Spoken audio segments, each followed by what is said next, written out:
एकदम freely, tension क्यों नको। आप सभी ने बहुत ही इज्जत अफजाई के साथ हमें इस पाक मौके पर इनवाइट किया और हमें इस पल में शामिल किया। हम आप सभी के बहुत ज़्यादा शुक्रगुजार हैं। इस्लाम का इतना कुछ ज़्यादा इल्म तो है नहीं मुझे, पर कुछ कुछ चीज़ें समझने की कोशिश करती हूँ। कुछ दिन पहले चैत्र नवमी के अवसर पर एक आरती का फोटो था, तो ट्रोलर शुरू हो गए, अरे ताई आप तो ऐसी, आप तो वैसी, आप तो आरती करने लगी। तो हमने कहा अरे भाई, हम फुले शाहू अम्बेडकर जब मानते हैं तो फुले जी निर्मिक की बात कहते हैं कि कोई तो है जो ये सारा क्रिएशन कर रहा है, जिसने आप सबको बनाया है। मैं भी तो उसी की आजमाइश हूँ। और यहाँ का सब सफर खत्म होने के बाद जो हश्र आपका है वही भी तो अंजाम मेरा भी है। इसमें कुछ फर्क तो है नहीं।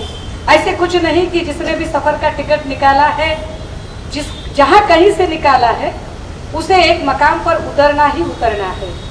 किसी का भी सफर यहाँ बेमकाम नहीं है, हर किसी का एक मकाम तय है।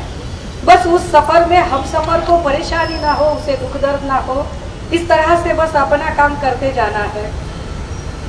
मैं बता रही थी, खातिम साहब से बात करते समय मैं बोल रही थी कि हम बहुत छोटे थे और एक रविंद्र सर्वदे नाम के एक टीचर हमारे थे, जो टीचर हमें हारमोनियम पर बहुत सारी चीज़ें पढ़ाते। वो हमें बुद्धम शरणं गच्छामि में भी पढ़ाते, वो हमें अथर्वशीर्ष भी पढ़ाते, और वह हमें आलिम कलीम देख ये भी पढ़ाते। और उनसे पढ़ते पढ़ते हम ये भी फिर पढ़ने लगे, बिस्मिल्लाहिर्रहमानिर्रहीम अलहम्दुलिल्लाहिर्रहमानिर्रहीम ला इलाहा इल्लल्लाह मुहम्मद या रसूलुल्लाह है। उसके आयातें, कुछ कुछ जुमले, कुछ कुछ चीज़ें समझने की कोशिश करने लगे। इरादा यह था, सिर्फ मकसद यह था कि क्या कोई मजहब ऐसा है जो अलग बात करता है। जब मैं हर एक मजहब की कुछ सीख समझने की कोशिश करती हूँ तो फिर समझ में आता है कि किसी भी मजहब ने ना कोई हेट स्पीच की बात की है, ना एक दूसरे के प्रति किसी तरह की नफरत की बात की है। तो नफरत फैलाने वाले कौन है? तो जो वो कोई क्रिएटर है, जो वो कोई निर्मिक है, जिसकी हम आजमाइश है, उसके और हमारे बीच जो है ना मीडिएटर, उन मीडिएटर ने जो गलत फलसफे रखे हुए हैं, उन गलत फलसफों की वजह से बहुत बार हमें बहुत सारी ऐसी चीज़ें जिसकी वजह से कुछ मिसअंडरस्टैंडिंग तैयार हो जाती है और फिर हम अलग अलग रंगों में बढ़ जाते हैं। मैं बार बार सोचते रहती हूँ, जैसे कि हिंदुओं में कहा जाता है कि पंच महाभूतानि देहो बंतो आणि पंच महाभूतातच विलीन होतो। तो पंच महाभूत क्या होते हैं? तो हमने पंच महाभूत होते हैं, अग्नि है, वायु है, आकाश है, जल है, मिट्टी है, और इससे इंसान की हस्ती बनती है और फिर उसी में वह फिर एक बार समा जाती है। अब उस जिस पंच महाभूत की वजह से हस्ती बनती है, उसमें का अगर एक एक हिस्सा हम लेंगे ना, एक एक महाभूत का लेंगे, कि जैसे जानिए कि पानी है, जल है, समंदर है, तो उसका तो रंग, या आकाश है, उसका रंग तो नीला है। लेकिन समंदर या आकाश ऐसे कभी नहीं कहता कि भाई मैं सिर्फ पौधों के लिए बना हूँ, तो सिर्फ पौध ही मेरे छत्र छाया थले आए, बाकी किधर भी जाए, ऐसे तो कभी नहीं होता।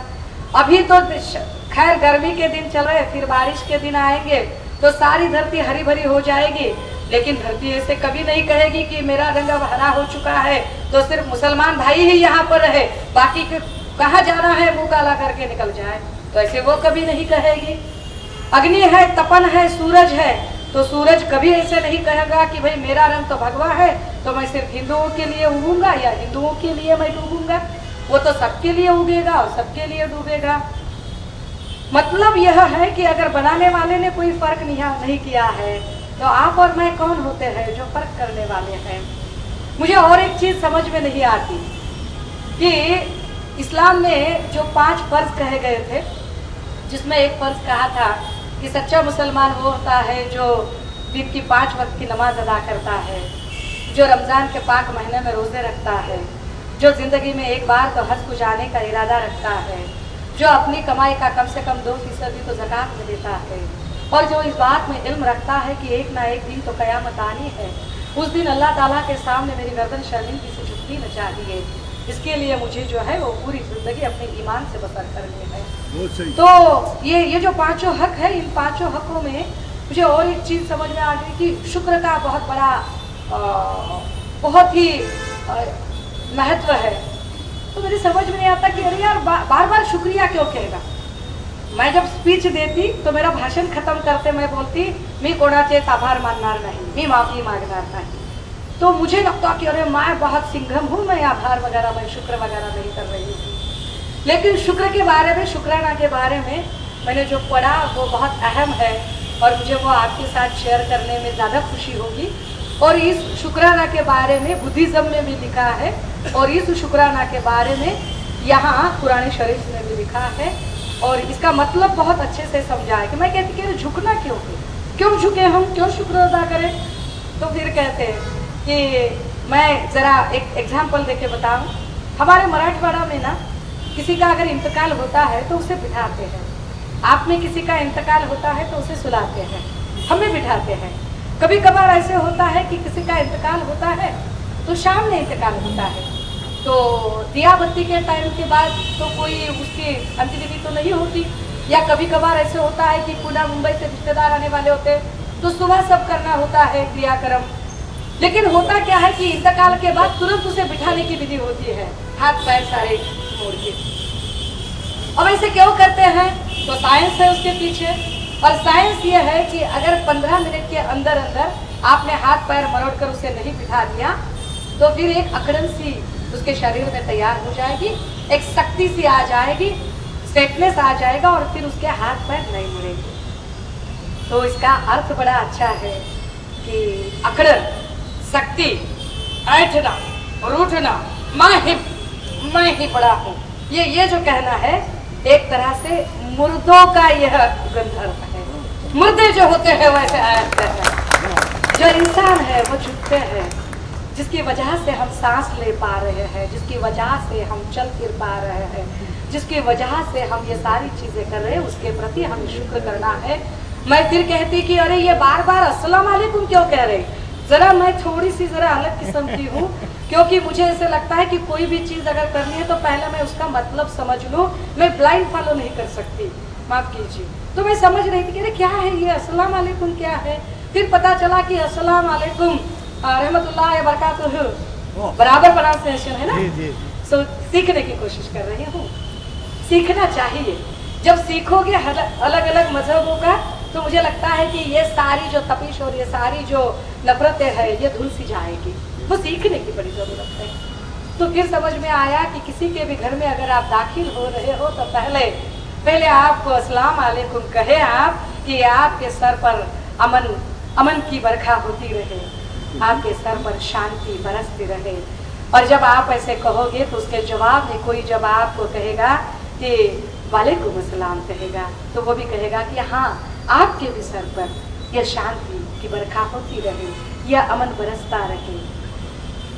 इतनी अच्छी अच्छी चीज़ें जब हम सीखते हैं, समझते हैं कि जब मुझ पर कुछ पॉलिटिकल अटैक होते हैं तो मेरा एक रत्नागिरी का जुबैर भाई है, वो फ़ोन करता है, कहता है ताई मैंने आज आपके लिए दुआ की है, मैंने अल्लाह ताला से दुआ की है आज आपके लिए, आप बिल्कुल बेखौफ रहो ताई, और आप इसी तरह से लड़ती और जूझती रहो, हम सब भाई आपके साथ हैं। और ऐसे नहीं कि सिर्फ मुस्लिम भाई है, कुछ क्रिश्चियन भाई भी कहते हैं ताई मैंने आपके लिए प्रे की है, God will help you, God is with you. चाहे भाषा कोई भी हो, चाहे प्रार्थना कोई भी हो, लेकिन सबका अगर मकसद एक है कि दुनिया में अमन होना चाहिए तो उस अमन के नाते हम सबको एक साथ रहना है। आप सभी ने आज जो हमारी हौसला अफजाई की, हमारे साथ आपका इतना नेक समय आज आपने हमारे साथ शेयर किया। इतनी छोटी सी बच्ची ने रोज़ा रखा था, हमारी रूपाली ताई को बड़ा अचरज हो रहा था कि कितनी छोटी कितनी प्यारी बच्ची है, इतनी छोटी बच्ची ने रोज़ा रखा है। अपना अपना इल्म है, अपनी अपनी एक उसके प्रति बंदगी करने की एक भावना है। उस भावना को लेकर मैं ऐसे बहुत घंटों बोल सकती हूँ। इज्तिमा में बोलने की प्रैक्टिस है, इसलिए बहुत लंबा चौड़ा नहीं करूँगी। बस आप सब के लिए यह रमज़ान का पाक महीना बहुत बहुत की मुबारकबाद दूँगी और इंशाल्लाह आप सभी के लिए ये रमज़ान का महीना बड़ा आसान रहेगा। चाहूँगी कि आज आपके साथ हम यहाँ पर, हाँ और एक बात रह गई, मैं ना एक बार बड़े रोज़े रखने की कोशिश की थी, अरे रखनी चाहिए अपने को आना चाहिए, लेकिन मुझे नमाज के जुमले ही नहीं आते थे। तो लफ्ज़ थोड़े अरबी ज़रा समझने में मैं बोलने की उर्दू बोलने की कोशिश करती हूँ लेकिन पढ़ नहीं पाती हूँ। तो अरे कैसे करूँ? तो डॉक्टर रफ़ीक पारनेरकर साहब है अपने, बहुत लोगों को पता होगी, बहुत अच्छी तकरीर करते हैं।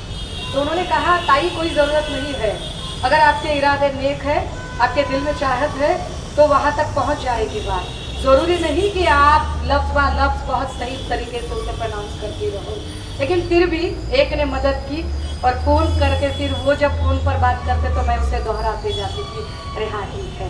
लेकिन इतना तो ज़रूर है कि अगर आपके इरादे तय नेक हो, हौसले बुलंद हो, मंजिलें तय हो, तो कामयाबी कदम छूते हुए आती है। इंशाल्लाह आप सबको वह कामयाबी अता फरमाए अल्लाह ताला। आप सभी के लिए फिर एक बार बहुत बहुत मुबारकबाद देते हुए और आपका शुक्रिया अदा करते हुए यहीं पर अपनी वाणी को विराम दूंगी। देश विदेशातील प्रत्येक घडामोडींचे लाईव्ह अपडेट मिळवण्यासाठी आता साम टीव्हीच्या सर्व सोशल मीडिया प्लॅटफॉर्मला लाईक, फॉलो आणि सबस्क्राईब करा। तसंच सर्व नोटिफिकेशनसाठी बेल आयकॉन प्रेस करायला विसरू नका।